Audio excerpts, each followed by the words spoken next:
Western Europe is now part of NATO. The Warsaw Pact controls Eastern Europe. Now we're going to shift a little bit over to Asia. And in Asia, we have a series of related problems, but different problems than they faced over in Europe. Okay, that includes everything I want. So first of all, in Asia, the Japanese had occupied massive areas of coastal China. They had also occupied Indochina, which is today's Laos, Cambodia, and Vietnam. They had occupied Thailand and Burma. They had occupied the various islands off the Pacific coast, as well as Korea. In the final days of World War II, the Russians declare war after we drop our first atom bomb. And they send massive numbers of troops into Manchuria, and they begin helping the Chinese communists. There is instability throughout the areas of Japanese occupation, but one example of what happens is a line of latitude, 39th parallel, is decided, and it's about halfway up the Korean Peninsula. Everything south of that parallel is going to be run by the Americans. Everything north is going to be occupied and run by the Soviets. It's not a surprise that in Northern Korea, a communist puppet state is set up under Kim Il-sung, and in South Korea, under Syngman Rhee, an independent republic is in the process of being built. Meanwhile, the biggest country on earth in terms of population is going through a continuation of its civil war. The truth is that China has been engaged in a civil war since the establishment of the republic in 1912. So from 1912 through the 1940s is a massively long period of ongoing tension, violence, and bloodshed. The Russians support their Chinese communist allies under Mao Zedong. The Americans support the nationalist Chinese, the Kuomintang, under Chiang Kai-shek. And from 1945 through 1949, these sides duke it out in the hinterland of China.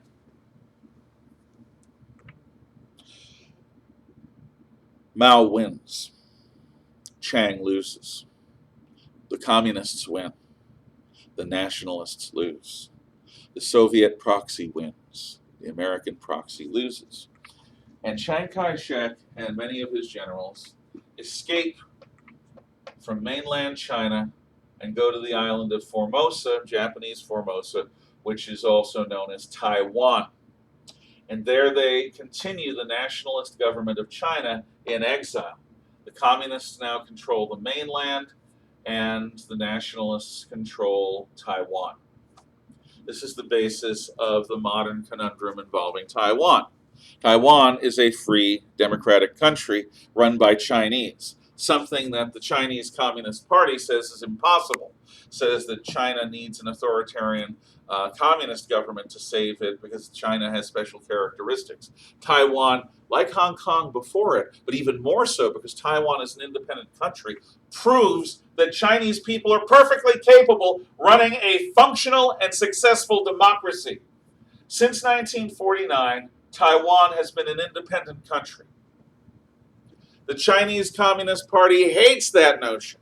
And on every map made in China, they include Taiwan as the same color as China, and it's listed in the font not of a country, but of an independent, but of a province or a state or a region.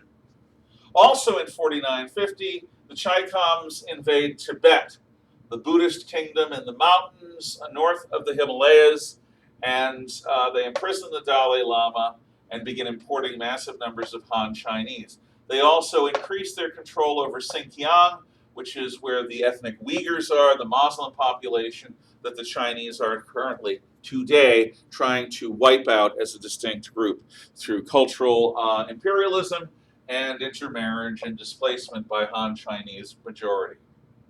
Chinese Communist Party now rules the largest country on earth. And this is a big problem from an American point of view. What do you do with an Asia that has an active hostile Soviet stooge in Mao Zedong? Well, it gets worse. American Secretary of State Dean Acheson makes a speech where he talks about America's defense perimeter in Asia.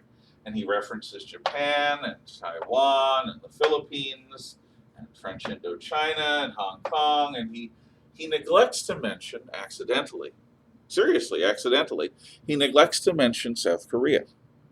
Many people believe that this omission gave Kim Il-sung the evidence he needed. Kim Il-sung, communist dictator of North Korea, goes to Moscow and begs Joseph Stalin, let me attack. I can take over all of Korea quickly, and the capitalists will be pushed back, and they'll be faced with a fait accompli, and they're not going to start a world war over this. Let me do it. And Stalin, after some persuading, says, okay. So in the summer of 1950, without warning, massive numbers of North Korean soldiers bust into South Korea and drive the South Koreans back towards the port city of Busan. President Truman orders a police act. Actually, no. President Truman goes to the United Nations. The United Nations is being boycotted by the Soviet Union because the United Nations, under American pressure, is continuing to recognize China as being the government in Taiwan, not the government of the People's Republic. So to protest the United Nations not accepting the People's Republic of China as China, the Russians are boycotting the UN, and that includes the Security Council, which is the only part of the UN that can authorize military force. For one of the only times in its history, the United Nations justifies the hope that people have for it, because without the Soviets there to veto it, the United Nations identifies Kim Il-sung's North Korea as an aggressor nation, and unlike the League of Nations, it organizes and authorizes a police action to be placed under General Douglas MacArthur, the American commander, and to protect South Korea from the invasion by the North. The League of Nations never did this. And had the United Nations not been plagued by the Soviet and later the Chinese veto, the United Nations could have been a real force for good in the world. As it is, this is one of the only times it was. But still, the Red forces are so powerful, we're being driven back into this pocket. Well, MacArthur, remember, in World War II, was famous for the line, hit them where they ain't.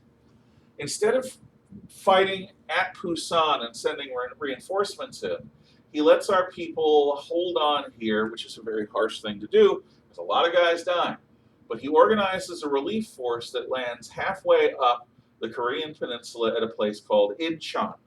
The Incheon landings are considered impossible by the North Koreans, the Soviets, and others, because the tides there are so high, it makes landing ships only be able to come in every few hours. But MacArthur uses the unlikeliness, lands at Incheon, recaptures Seoul, and suddenly the North Koreans are driven back north.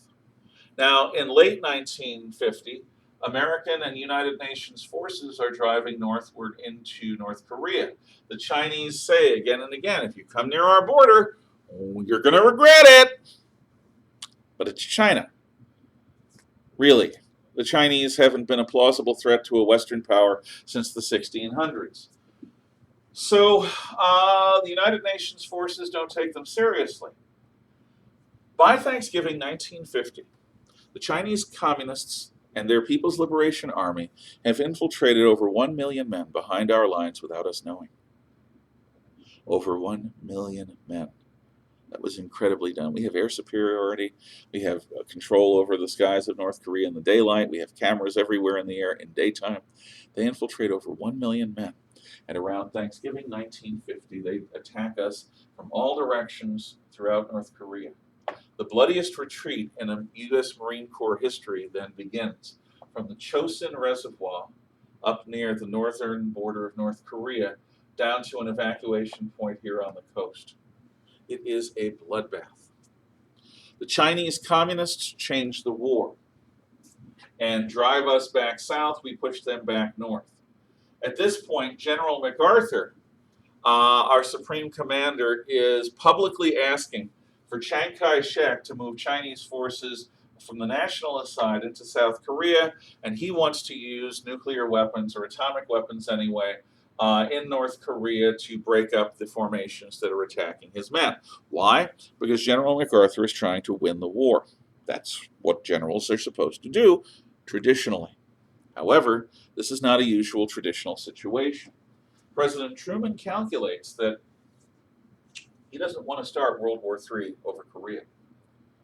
The goal in Korea wasn't to conquer North Korea, it was to protect South Korea. So he then orders one of the most painful and arduous commands for any military to try to take: to hold a line on a map without attacking. He fires MacArthur publicly and almost is lynched for it. The American people invite MacArthur into their hearts, and he has a famous speech in Congress saying that old soldiers never die, they just fade away. He, as an old soldier, simply tried to do his duty as God gave him the light to see that duty, and he was talking about winning the war.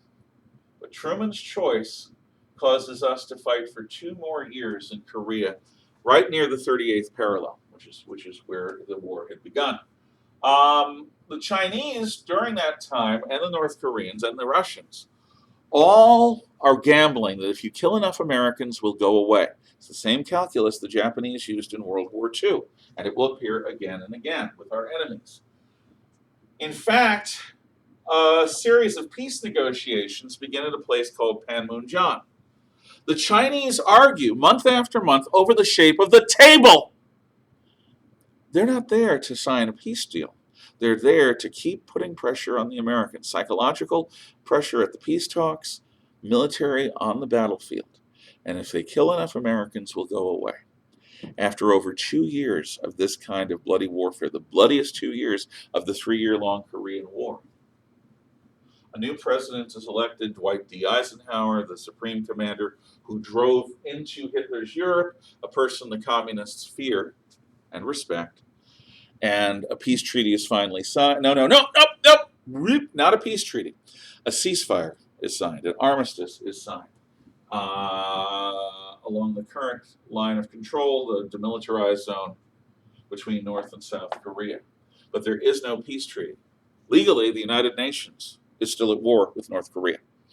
But since then, there has been relative peace, occasionally broken by the North Koreans attacking warships, sending men with machetes into the DMZ to attack American and South Korean forces, digging tunnels underneath, and playing other nasty, violent games.